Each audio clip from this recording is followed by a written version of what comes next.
दोस्तों, जैसा कि आपको पता ही है, फिलहाल मैं चेन्नई में हूँ और यहाँ आपके नॉर्थ इंडियन होस्ट को साउथ इंडियन वेडिंग का इनविटेशन मिले तो मैं इसे आप तक पहुँचाने से कैसे मिस हो सकता हूँ।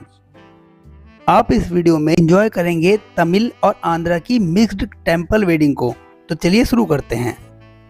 तो सुबह के 10 बजे हैं और हम पहुँच चुके हैं वेडिंग वेन्यू टेम्पल में। और यहाँ पहुँचते ही हमें पता लगा कि काफ़ी कपल्स का वेडिंग सेम वेन्यू में है। सभी यहाँ पर अपने क्लोज गेस्ट के साथ आए हुए हैं, या तो अपने मुहूर्त का वेट कर रहे हैं या फिर फोटो शूट कर रहे हैं। A few moments later. कुछ समय बाद हमारे ब्राइड और ग्रूम भी पहुंच गए और पंडित जी के मंत्रोच्चारण के बाद सबसे पहले ग्रूम ब्राइड के मंगलसूत्र टाइप का येलो धागा बांधता है, तालियां बजती है और पुष्प वर्षा की जाती है। तब एक दूसरे के तिलक करने के बाद शुभ नारियल को पूजा करके ग्रूम ब्राइड की झोली में डाल देता है, जिसे बाद में वहीं बांध दिया जाता है। अब पंडित जी वर और वधू को एक एक फूलों की माला पकड़ाते हैं। आप नोटिस कर रहे होंगे ब्राइड और ग्रूम पहले से भी एक माला पहनकर आए थे, पर यह माला जो है वह पूरी तरीके से गोल बंधी हुई नहीं है, बल्कि नीचे से कटी सी है।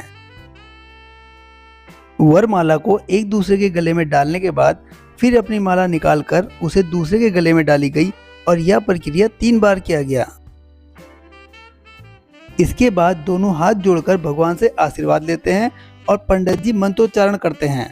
थोड़ी देर पूजा के बाद दोनों पूजा की आरती लेते हैं और पंडित जी नव दंपति जोड़े को एक एक फूलों का बुके पकड़ाकर मंदिर की परिक्रमा के लिए भेज देते हैं।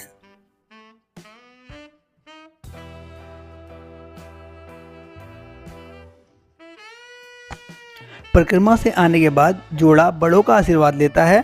फिर परिवार वालों, दोस्तों, रिश्तेदारों के साथ फोटो शूट का कार्यक्रम होता है। इसके बाद सभी जहां भोजन की व्यवस्था होती है वहां चले जाते हैं और हम निकल पड़ते हैं घर की तरफ, क्योंकि हमें आपको रात का फंक्शन भी तो दिखाना था।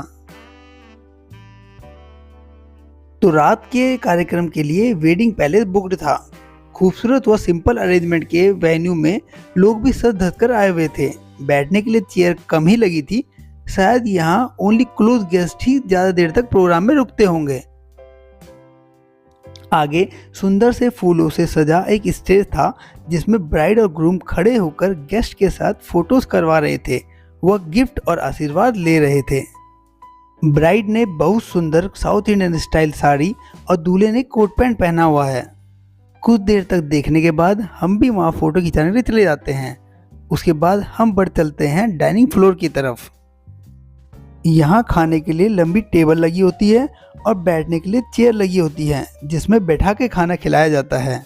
हम लोग भी एक सूटेबल सी जगह देखकर बैठ जाते हैं।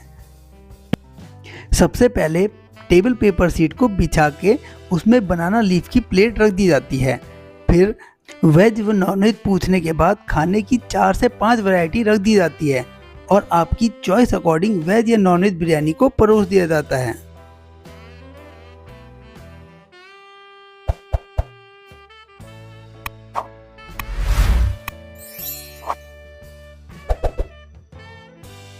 तो यह रही वेज बिरयानी और वह आप देख सकते हैं वह है नॉनवेज बिरयानी। फिर हम भी अपना खाना शुरू करते हैं।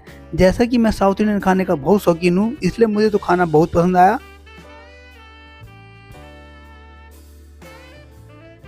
फिर आगे बढ़ते हैं और साथ के दोस्त लोग आइसक्रीम, फ्रूट सलाद और स्वीट पान का लुत्फ उठाते हैं। खाना पीना हो जाने के बाद एक बार फिर हम वेडिंग हॉल में पहुंच जाते हैं। अब इस समय तक गेस्ट काफ़ी कम हो गए थे, इवन डीजे भी खाली ही बज रहा था। अब वेन्यू में लगता है कुछ क्लोज गेस्ट ही बचे थे। थोड़ी देर एंजॉय करने के बाद हम भी अपने घर की तरफ निकल पड़ते हैं। तो यह थी साउथ इंडियन वेडिंग और मेरा अनुभव। आपको यह शादी कैसी लगी, या आप इसके बारे में कुछ और जानते हैं, तो अपना अनुभव मुझे कमेंट बॉक्स में ज़रूर साझा करें। तो जल्द मिलते हैं नए वीडियो के साथ, तब तक के लिए मुझे दे इजाज़त। जय हिंद।